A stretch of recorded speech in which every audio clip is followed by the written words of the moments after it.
So Charlie, once I'm done demonstrating the dashboard, I go to a test. So if we want to test a patient, we click patient. We want to add a new patient. So we put in a name.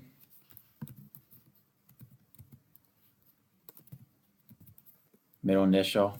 ID number could be whatever you want. Last 4 digits of a phone number work. With the birth date, the important thing is that the year has to be 4 digits. Not that old. Weight is in pounds. If it's a researcher and they want to do a metric, in the preferences we can set it to metric, and then these settings would go in using metrics. We'll just say 68, 140.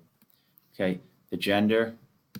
Preferred side is are you a righty or a lefty. Injured side is, involved side is the injured side. Tester, here's where I show them they can edit this list. So I press edit. And then what I have them do is I have them delete my name out. And I have them add their name.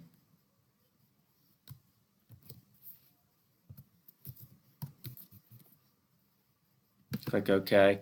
You can't highlight it here because it won't save it. So then you go here and you pick this. Then if you want to further define the patient, which we recommend you do because it's used with the group summary. So diagnosis, they should put their top diagnosis here. So for example, that. When was this person injured? So you can put the injury date.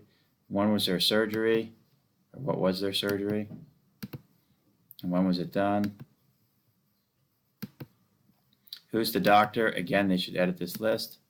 And then group 1, group 2 if they want to further define the patient. So the reason they want to fill this out is because the HUMAC program has the group summary program. And with the group summary program, what you can say is, hey, go find all my females age 25 to 35 that had an ACL tear, 6 months ago, and what's the result? And the HUMAC will average all that data together.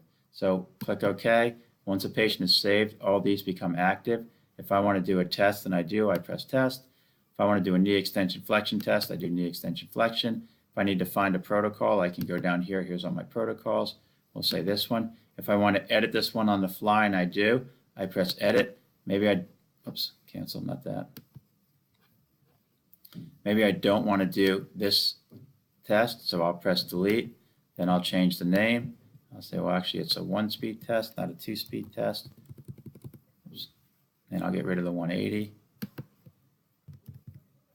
So you want to rename it. Otherwise, if you don't, it'll call this 1-speed test that protocol. So by renaming it after I edit it, the next time I come around, it'll be labeled correctly. Also, if you edit a protocol here, only this patient, so only Karen's sample, can get to this protocol. If you want to create or edit protocols that everybody can get to, that's under Utilities Protocol Editor.